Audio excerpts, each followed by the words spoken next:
All right, perfect. Well, I am super excited to be jumping on here today with my all-time favorite lady, the co-author of the Stay Strong Mummy Fitness Plan, my own coach and my own mentor, Victoria Rehana, who is just so generously giving us her time today. And we wanted to have a little bit of a chat about what some of the common, I guess, obstacles are that get in the way of really being consistent with our health and fitness. And we asked on social media the other day, what are those things that come up for you and that you feel kind of always pull you off track when you're trying to, I guess, gain momentum with your own health and fitness. And we also popped that question in our private customer group that we have on Facebook as well. And it was, some very common themes that came up. And we want to chat about them today and give you some tools and some mechanisms to go away and try and implement to overcome those speed bumps that we all have in life and on a health journey as well. But sometimes I guess it's about bringing our awareness to those things and, as I said, putting tools in place so that you can move forward and really, I guess, seek that optimum health, that vitality, that clarity, that confidence, and that happiness that comes from when we're living a very, I guess, healthy lifestyle. So a few of the things that popped up were time. A lot of people really struggle with time in being consistent. They struggle with energy to even get started, or they go through a bit of a lull once they have started and they find it very hard to come out of that lull. Accountability. And something that I think most mums and women, I guess, all love is the odd drink on the weekend or during the week, whether that's a glass of wine or whatever it is. So looking at, ways to incorporate that with balance, but also looking at ways that if we do have some very specific goals in mind, particularly around fat loss, then, how long do we have to cut it out for, or when should we be implementing it? So I'm going to get out of the way and let the guru of health and fitness and well-being take over, the lovely Vicky, and she's going to run through a few of these things. This is very much a casual conversation. If you can relate to anything that we're talking about, please pop it in the comments wherever you're seeing this video so we can jump in there and have a chat to you as well after. But Vic, I'll hand over to you. And I guess the first thing that comes up for so many of us is time. Time. Is it an excuse? Is it, what is it? Talk us through it.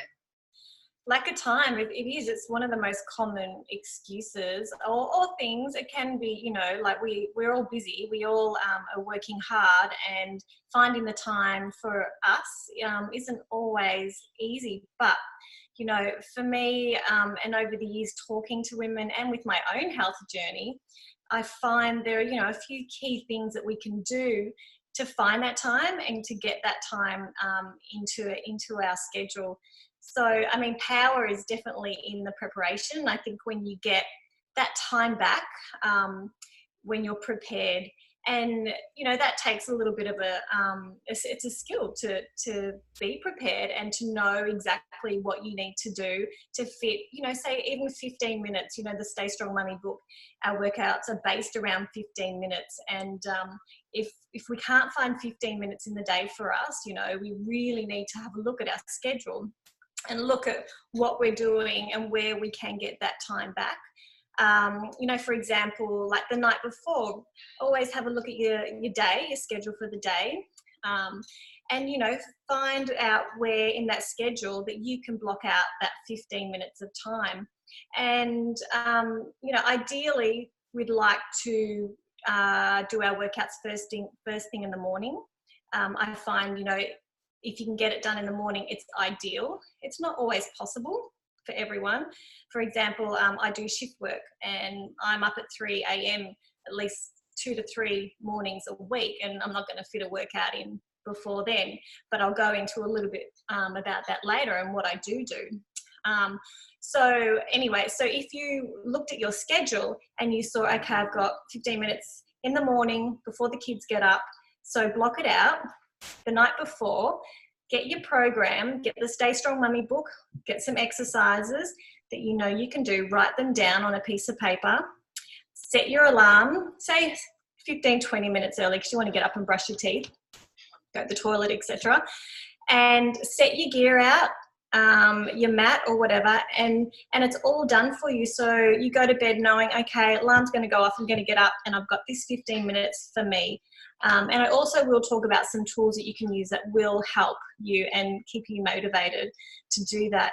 I know also ideally, not everyone's a morning person, even if they, if they have time in the morning. Some people it just doesn't work for, so not everything suits everyone. So I'm really, I think it's really important to know if you are a morning person, and if you're not.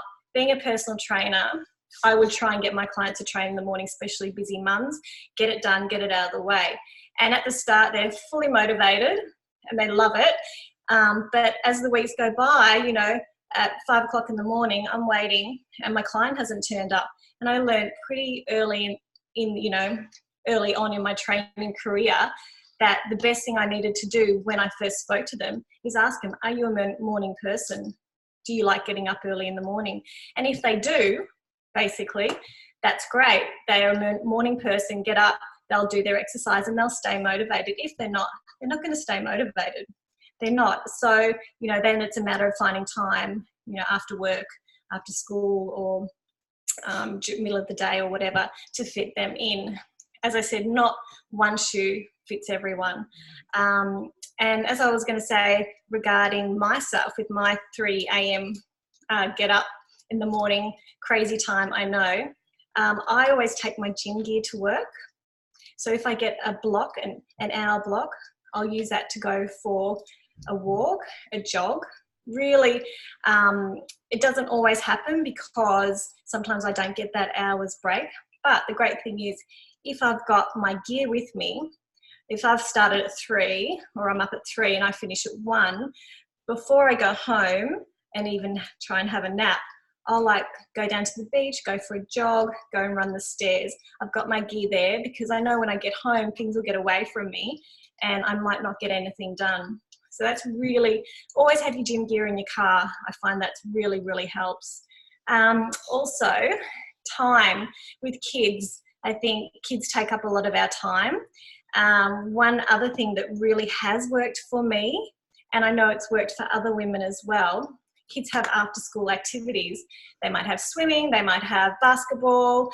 My daughter has dance. So when she has dance, I've got an hour. That's when I pop my runners on and I'll go for a walk or a jog, or I'll head to my local Jets, which is just down the road. So I'm using that time instead of just sitting around and waiting or going back home and then coming back to get her. I'll use that hour to fit my exercise in. I see a lot of mums, sitting on their phones and just waiting in the car. It's really precious time that you could use to get your workout in. If you've got little kids, so with you, while you're waiting for your older kids, find a park, go to a park or an oval, set up some activities, and just that 15, 20 minutes, just do something to get you out in the fresh air, to get your body moving. It doesn't have to be perfect, just getting it done. That's really the main thing. That's a really, really good point with school activities, because I know we're busy in the car driving all the time. But if you can just, in between, dropping one at one activity, getting something done in that time, you'll find you can probably get 2 or 3 workouts in a week. Also, lack of energy. Lack of energy is a big one. And it's kind of a known thing that when you work out, you feel better, you're healthier, so you've got more energy. So it's getting started. That's really the hard part. And I think when you're inspired to do it, when something inspires you, you'll get it done. But when you're starting, it's hard to see. It's hard to see and get that inspiration. So I would write down why I think I should do it. Like, what are the benefits going to be for me? Write them down. You know, you're going to feel better. You're going to fit into your favorite jeans. You're going to improve your health and fitness, which is what we all want. So to get, you know, some control back in your life as well. I think when you're feeling better about yourself and your body, it gives you a sense of control, and you feel like, you know, you're more empowered to move, you're empowered to do more. And everyone, you know, loves feeling a little bit, I know, I like certainty, and I like feeling in control of myself and my health. And I think also, I think the payoff is, I think an analogy I like to use is, when you do that little bit of exercise every day, it's like money in the bank. So so every day you're doing a little bit, could be 15 minutes, even 10 minutes. If you can just find 10 minutes, that's a start. That's money in the bank. So on those days where everything totally falls to crap and everything falls away and you just don't have a split second, on those days it doesn't actually going to matter so much, because you've got money in the bank. You've done the work, you've done the time. I guess the important thing to know is to get back on track. You know, after you've had that day of not doing anything, the next day get back on track. And that for me has worked for years and years and years, because I know I've kept that consistency. It's okay if I don't get it done, you know, one day because the kids are sick or because the work's too busy. I'm not going to put weight on. I'm not going to lose any of my health. I'm not going to lose any of my fitness. And another thing I'd like to talk about is, I think it's important, is accountability.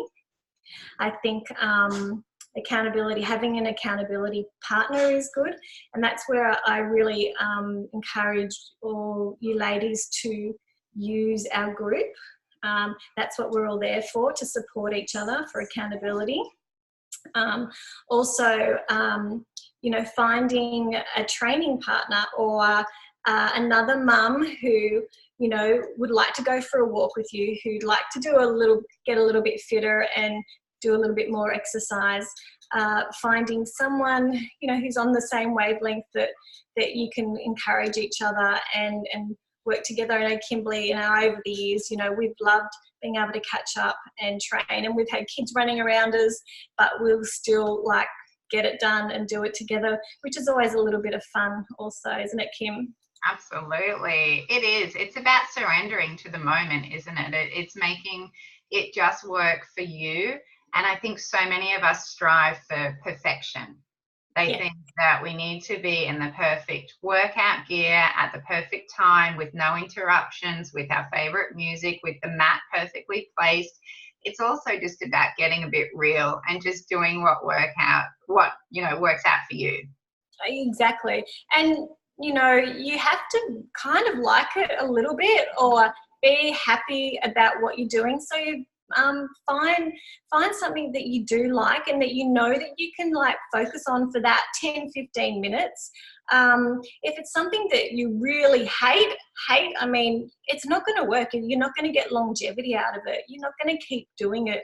So there are so many ideas in our programs for different type of workouts. You know, it can be anything from, you know, using weights to just our 45-minute fasted cardio. There's something in there for everyone. I guess the aim is just to keep moving your body, because the more you do that, the more energized you do get, and the better you do feel within yourself. As I said, it gives you back a sense of control over your life. I mean, I know, like, having young families and things, we sort of feel like we're losing a bit of control, and because, you know, kids are unpredictable, things happen all the time, but having, you know, that 15 minutes to ourselves, that gives us that sense of, you know, stability and control back. And it does seem tiny, a tiny amount of time, and trust me, it is worth it. I had women say to me, well, 15 minutes is not going to do much. It's not enough. And I'm like, it absolutely is. It absolutely is enough. You're going to get your heart rate up. You're going to get more clarity in your mind. You're going to energize yourself. You're going to feel better. And at the end of the day, that's what anyone wants, is to feel better. I think, there's, a lot of people when they're starting out, they're a little bit lost and they don't really know where to start. And I've got some great tools that we can use, that I've used over the years, to help me stay motivated. Yes, I need motivation sometimes. But once you find your groove and you use these tools, it just, it gets easier and easier. And you start liking it more and more, and you start liking yourself more and more, because you can see and feel the benefits. Which, you can walk with your head held high, you feel better. Going up those stairs, you're not puffed, you actually got them, That's another thing actually I want to talk about, is that incidental exercise, which we've all heard about it, and it's just a reminder for things like, if you're going to work, park your car 10 minutes away from work, so you've got those extra steps to get in. And also make sure, I was almost going to forget to say this, but the 10,000 steps sort of thing that everyone's been on for a while, it really helps motivate you. It's really works. So if you've got a Fitbit or an app on your phone, set it up so you can count how many steps you're doing a day. I know a lot of people sitting at a desk all day, if they park their car away from their office, that's like a 10-minute walk. That's a 10-minute walk back to the car at the end of the day. It all adds up. Take the stairs. All these little things add up. And I think people forget. And getting those 10,000 steps in, it's actually really motivating. It's kind of addictive. I love it. I've got an Apple Watch, and every day I'm looking, have I got them in yet, especially when I'm at work, because sometimes I don't move around as much as I'd like to. And I find ways. Kimberly, you're in a job sitting down as well. Do you ever keep track of your steps? Yeah, well, when you spend so much time on a computer and online, you are sitting down a lot. But while I don't track my steps, I'm definitely up, every 45 minutes or so, I'm up and I'm moving. And the days that I know that I'm going to be in front of the computer a lot longer, my workout gets done in the morning. And definitely that extra walk in the afternoon. I think that's key. But I love that. I love that around just parking 10 minutes, further away, wherever you are, and doing that. It's just about that incidental activity, as you said. Another thing I want to touch on while you are talking about accountability there was, it's really important to incorporate some recognition that is about you for accountability. It's about giving yourself, when you do hit your, maybe a number of workouts for a month, or whatever that mini goal might be when you break down a health program, reward and recognize yourself. That's really important, whether that is, I don't know, getting your nails painted, or, you can go as wild as you want, go to a yoga class, or you're going to treat yourself to a new top or something like that. Definitely pop that in under the umbrella of accountability. And I think that recognition is really important along the way. Yeah, I think so too. I think that is a great little motivator as well, but even as I said before, even the little bits, they add up. It's money in the bank. So please don't think you have to be doing an hour every day or anything like that. Kimberly and I never do that. We never do it. We don't have time, and it's too, who wants to do, train for an hour? I don't, because it's too hard. You want to do it short and sharp, and that's going to not deplete you. It's going to energize you and make you feel so much better within yourself. And obviously it's less taxing on our nervous system as well, because I know mums are really tired because we could have broken sleep. So we don't want to tax our nervous system. It's really important not to overdo it as well. So there definitely is a balance. But, in this instance, less is more, and it creates consistency because it's achievable. So you can do it, these little workouts every 15 minutes every day. Even if you don't get every day, that's okay. But it's definitely achievable for everyone. And also, we actually had a question about wine We all love our wine. Well, I know I do. I know Kimberly loves a wine every now and again, don't you, Kim? Yeah, 100%. All about the balance, right? And definitely all about the balance. And we've had a few questions about, can you drink and lose weight? And this will depend greatly on what your goals are. But if you really got a specific goal, so you want to lose, say, 10 kilos in, say, 10 weeks, I think to get the most maximum out of that time that you're going to invest in getting that 10 kilos off, that you're best to cut out your wine. If that's not possible, you're going to have to maybe, let's say, cut down. But ideally, you'd want to cut it out, just for the fact that it's extra calories that we don't need, that it does mess with our metabolism. And it does tend to make us a little bit more sloppy with our food, you know, the munchies. So I think if you've committed to a goal of like losing 5 or 10 kilos, try and cut it out. If that isn't possible, cut it down and look for less sugary alternatives, ones that are a little bit lighter. Kim, what's your favourite? What do you like?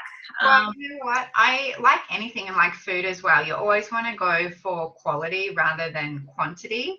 I guess I'm at a stage in my life where, you know, it's very rare for me to go out and be like, you know, 7 or 8 drinks like back in the day. But definitely I enjoy having a glass of wine with Ben on a Friday and a Saturday night, you know, but it's generally like 2 to 3 glasses at the max. But, you know, I know when I first went on my very first 8-week challenge and I did have some specific goals, you know, I did cut it out and I noticed a really big difference. But I think it's key, like everything. It's not forever. It's for 8 weeks. Like you can do that. And now's a really cool time of year to do that if you've got some specific goals before Christmas, right?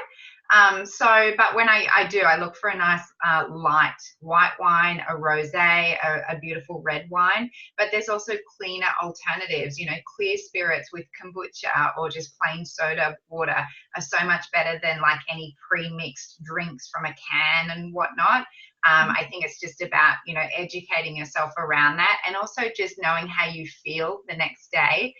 For some people, anything more than 2 drinks makes them feel quite foggy the next day and they don't come out of that slumber till after lunchtime. Like, just be aware of those things. And I think it's just important that on a health journey, if you've got goals, then, you know, you do need to make some changes. You need to tighten things up. It's not forever. Get it done and you can do it and move on from there. Yep, for sure. And as I said, it's money, you know, you've done the work before, it's money in the bank. So you can relax on, you know, that Friday or Saturday night because you know you've done that work before. Yeah. Yeah, I love that quality over quantity. That's a really great one to think about, Kimberly. And like for me, I'm actually like beer, and people get really shocked when they say, oh my God, you drink beer, you're not that type of girl. And I'm like, yeah, I do. I really enjoy a cold beer. But you can get low carb or low calorie and low alcohol options now. You can actually even get organic. Blonde are doing an organic beer. So there you go. So I would like, you know, rather have just a couple of those sometimes, you know, if I'm making my nice homemade pizza, beer and pizza, yay. And I also touched on this very briefly, but I was chatting to one of our customers and she found it hard because through her work, they have a lot of social events and on the weekends, her and her husband go out quite a bit, right? So if you are socializing, if you're going to someone's house or a party or you're having people over, when we talk about like getting the munchies, that little bit extra hungry when we are eating or we feel that bit more relaxed, make sure you've got really cool alternatives around you. Like I always take a platter. I'll always make a platter with veggie sticks and beautiful crackers and dips and, you know, roast veggies or mini meatballs, whatever it is. It's also about being prepared and bringing the love of whole foods into socializing as well. It's not like all on and all off. It's about integrating that into your life. If you are going out and about to a party, and you've got specific health goals, eat before you go. Have that main meal before you go. Enjoy, a few little snacks here and there, but get on the front foot. Absolutely. I always have a green smoothie before I go out. If I know I'm going out, I will have a green smoothie because it fills me up. I'm getting hydrated, and I'm filling my body with lots of nutrients. So, and then I'm tending not to feel like eating or drinking as much as well. So that's my little tip. That's what I do if I know I'm going out. But I have to say, Kimberly's platters are delicious and divine, and whole foods are delicious and divine, especially when you know specifically which ones to put together. I bet, Kim, your platters are beautiful. Thank you. All right, are there any of those extra tools there that you want to chat about, Vic, or have we got through most of them? Yep. So I personally, if I'm going to set up my workouts for the day, I'm going to show you actually here. I hope you can see it. Is this app I've been using for nearly 8 years, and it's a Tabata app. And here I can set up my time for my workout, how many rounds. And so at the moment, it's 25 seconds of work, 10 seconds in between. Got 6 rounds, 6 exercises, 5 rounds, and what's that going to be? That's 19 minutes and 10 seconds. So you can play around with it, but this app is gold, and as I said, I've been using it for years and years and years, and it just makes my life so much easier. If I know I'm going to go in the backyard or into my little gym, I just set out my little exercises, hit the app. It's got music, you can play music to it, and it's done. I don't really have to think about anything else. You can count reps as well. That's also an option, but for me, it's just easy, and I'll probably be using it for another 10 years or more, hopefully. And it's called Tabata Pro, right? Tabata Pro, yes. Tabata Pro, yeah. In the App Store. Yeah. Also, your little tool, your Apple Watch or a Fitbit or an app that you can download onto your phone for your steps. It's so much fun. I find it fun. It's a motivator to count your steps. When my mum comes here and visits, she's busy, and she loves it. She looks at her watch and goes, oh my God, I've done 15,000 steps.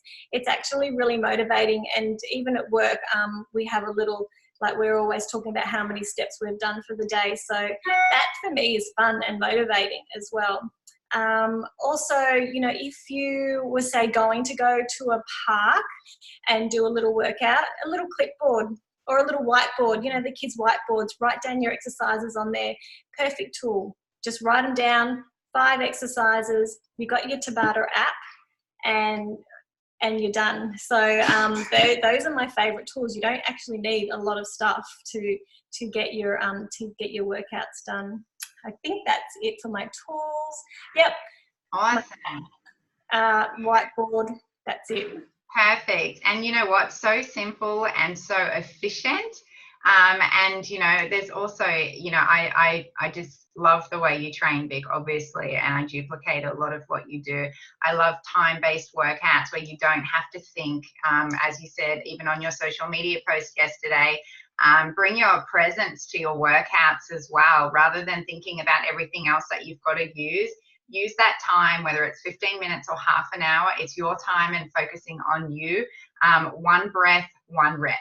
1 breath, 1 rep. It takes control. You've got to really rein in that scattered thought process while you're doing a workout and bring your attention to your body. It's a beautiful way to thrive and to enjoy that special time that is just for you. Make it just yours. So I guess before we kind of wrap up, another kind of common obstacle that I feel that a lot of us women come up against when we are on a health and fitness program. And while I say a program, our programs, we definitely do have smaller challenges, and we have very intense phases in it, depending on what people's goals are. But we're a lifestyle program. We do this all the time. We live and breathe it, and it's definitely something that's about longevity. But a big thing that I feel that a lot of us come up against is not feeling like we deserve the time, even 15 minutes a few times a week. I think so many, you know, mums are often the last on the food train and at the end of the household cycle, right? They're busy, you know, doing the drop-offs, doing the sporting activities, so much time in the car, like Vicky said, not home till late, or running around, you know, after babies and toddlers all day. There's always stuff. Life is busy for all of us, right?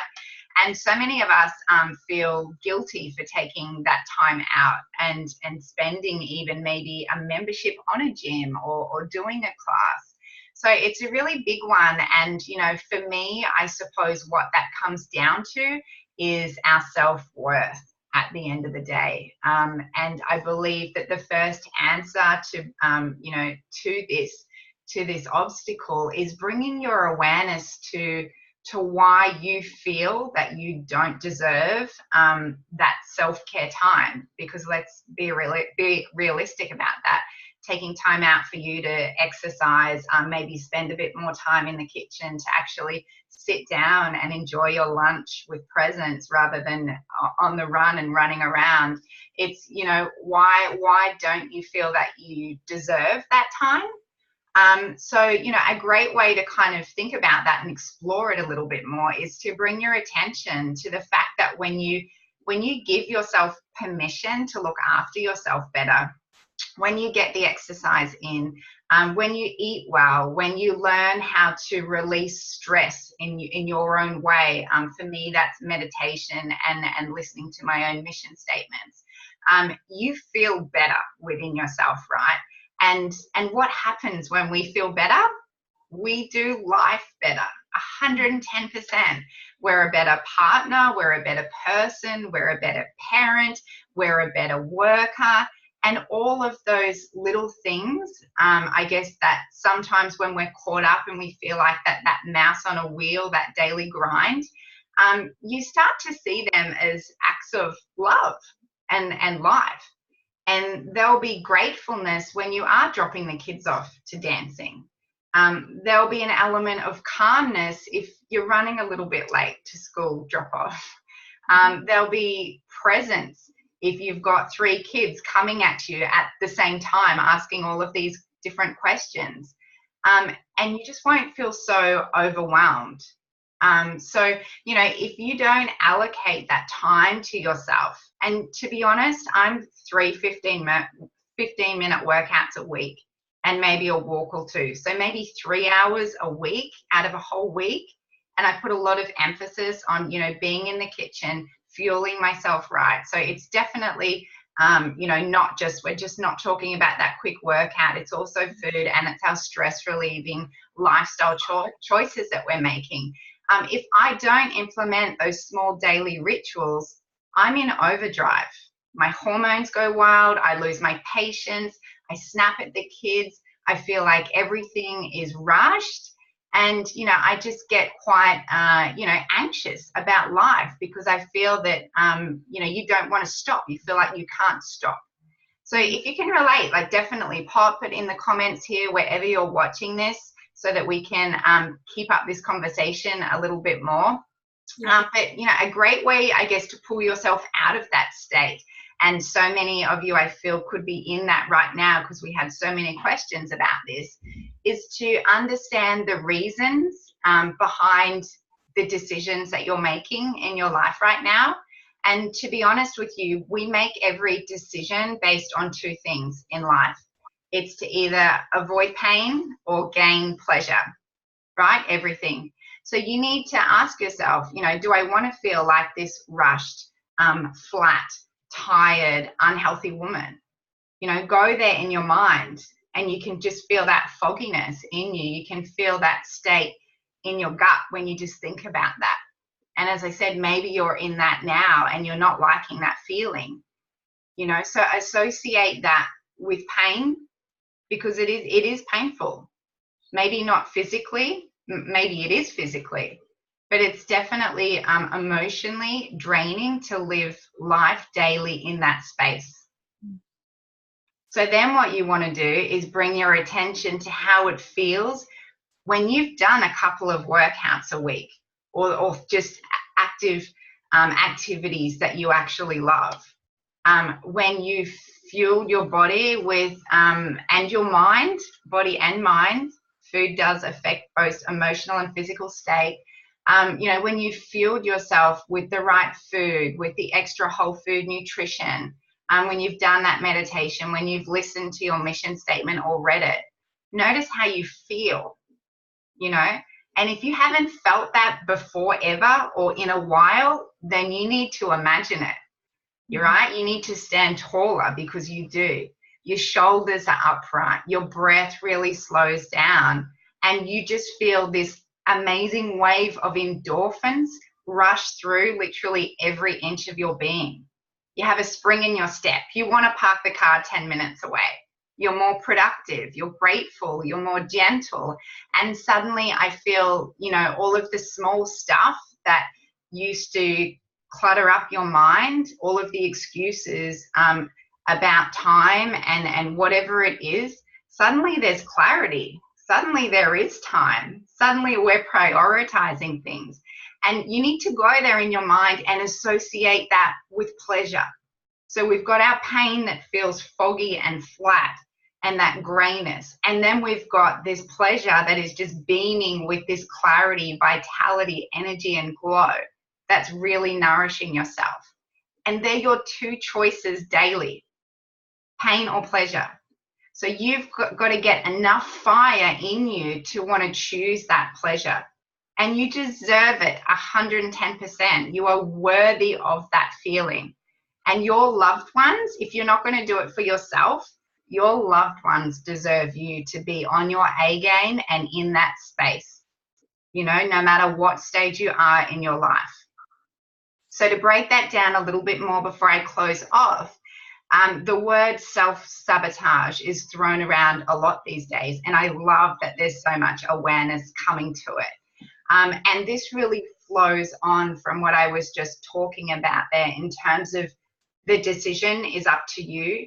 You know, choose your own hard, make choices for yourself. We're all big girls. We can make these choices, but it goes a little bit deeper. And self-sabotage, like generally speaking, it's getting to a point in your life where you always seem to get to a certain point and then something happens. The excuses pop up or the subconscious kind of thoughts surface. And for some reason, and you might not be able to pinpoint that right now, is that you always seem to fail, right? It's like you put this glass ceiling on top of yourself, and this is applicable to so many of us in so many areas of life. It's not just health and fitness. It can be work, it can be financial, it can be relationships. But today we're focusing on health and fitness. But we always get to this certain point and then we come running back to our safe space. We don't want to break through that glass ceiling and go to a new level. So a great way to explore self-sabotage, and you know, I guess an example if you are following a health and fitness program, is that you're following it for a few weeks, you fall off the wagon and then you go back to your old ways, you just kind of back down in the bottom, binge eating, no exercise, whatever those habits are that you really wanted to change, and you feel that nothing works. You always get to this point and something always happens. So why even go there in the first place? Because you're already going to fail. Okay. Another example is we eat really well until a Friday, and then like bang, it's all on for the weekend. We just lose ourselves and we lose control, and we're living in that state. Or we get to a certain point where, particularly maybe weight loss is a goal. And we always get to a certain point but we always put the weight back on. That's just me. That's just how my body works, right? So again, if you can relate, pop it in the comments so that you can have a look. But if you're someone that truly struggles with self-sabotage, and we've all been through it in areas of our life, so it's very normal and it's okay.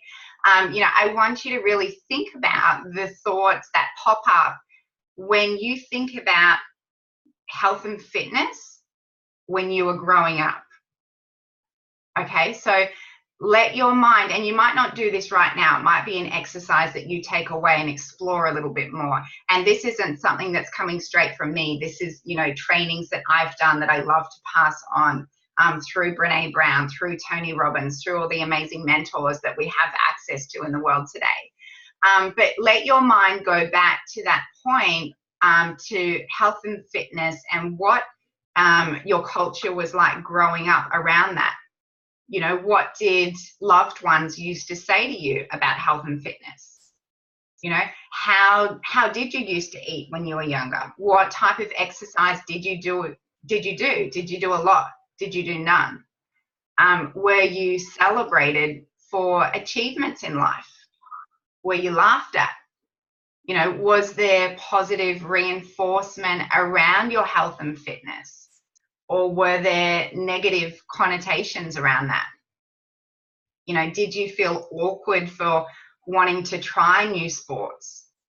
Were you the person that kind of held back from ever wanting to do a team sport because you felt like you'd always be kind of the one that couldn't quite keep up? Was there embarrassment around things in that space? Or were you someone that was quite a performer, and you know, you were great at sport? And did you feel that maybe if you outshone other people, that could be seen as a bad thing? You know, did you feel that it's just safer to be like everyone else and not stand out? You know, maybe you were someone that heard words like, oh, that person's always trying to be so healthy all the time. They must be so obsessed, you know, or, you know, that we're doing all right. We can eat junk. We're still here. We're all good. You know, grandma smoked and drank her whole life and she did okay, which maybe she did, but what was the quality of life there? You know, whatever these things that come up, whatever thoughts come up, just let it come up, but definitely go there and see what kind of comes to the surface when you just take a step back and go back a little bit. Because often we can have things bubbling away beneath that we don't really know why they're there, and we might not remember the moment specifically, but little things like that can really become built into our psyche, and they can really become an underlying factor when we're talking about self-sabotage. And as I said, like, this is a hard exercise to do online like this. Maybe nothing does come up for you. You know, maybe it's something you can explore a little bit more offline. But, you know, I've done this with so many of my customers, and often I do it through meditation. And one of the #1 reasons that people self-sabotage is actually because they're so scared of success. And it sounds ridiculous, doesn't it? But it's true.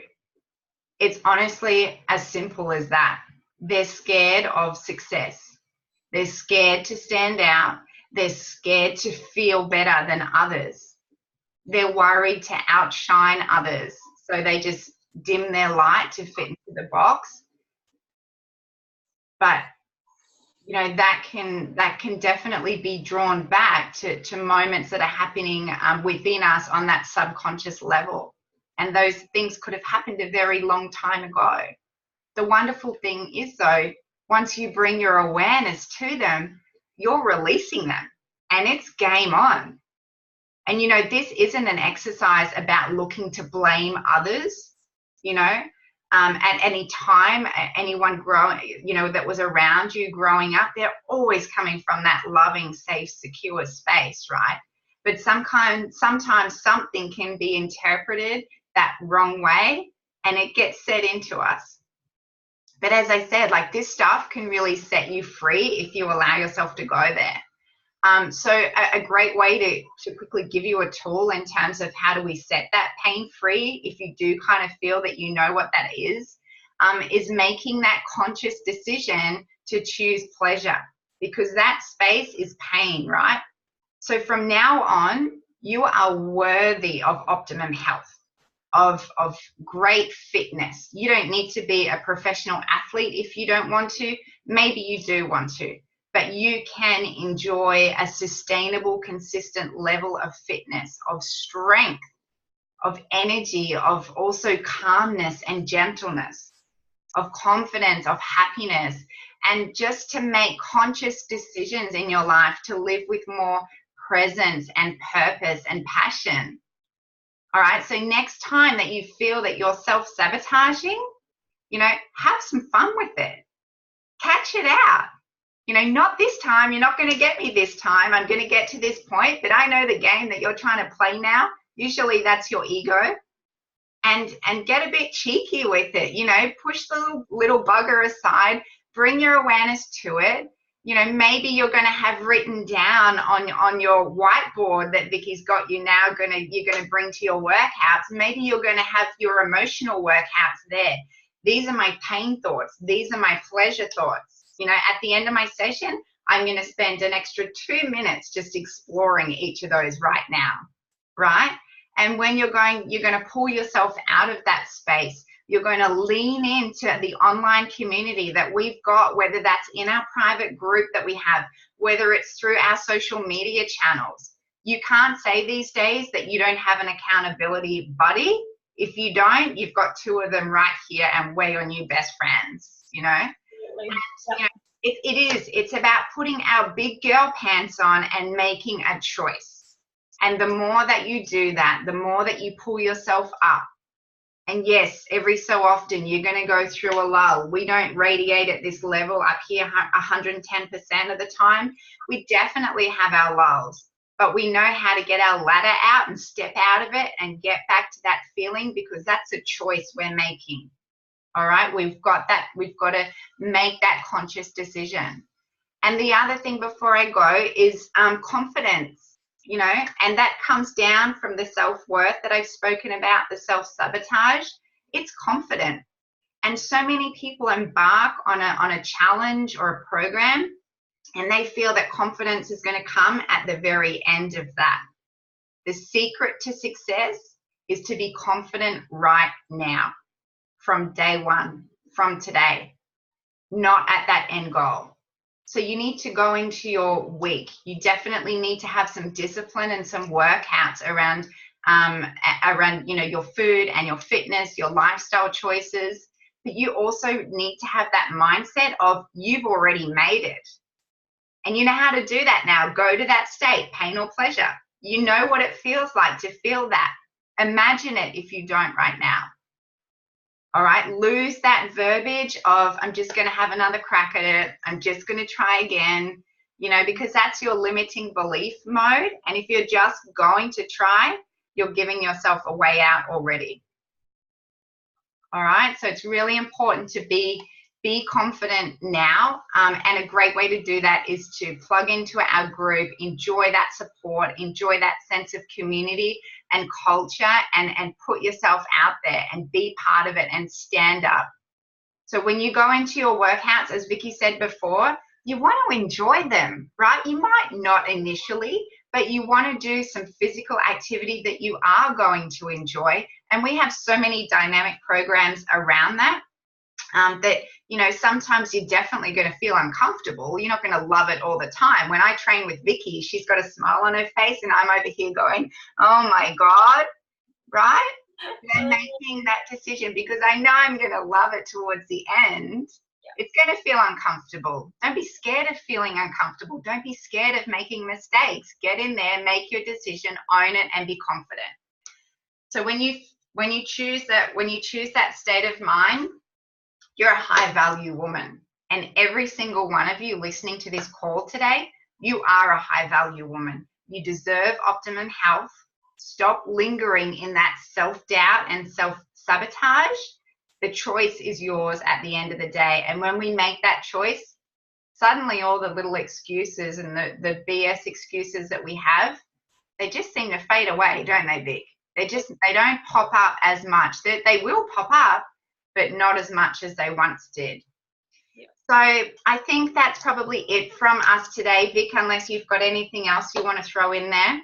No, That's it. Perfect. Well, thank you so much for your time today. I hope you guys got something out of this. As I said, we'll both be keeping an eye on the comments in this thread. So if anything's come up for you and you've got a question around it, please let us know. We'd love to continue supporting you on your health journey, taking it to that next level. But that is it from us today. Bye-bye. Bye. Bye.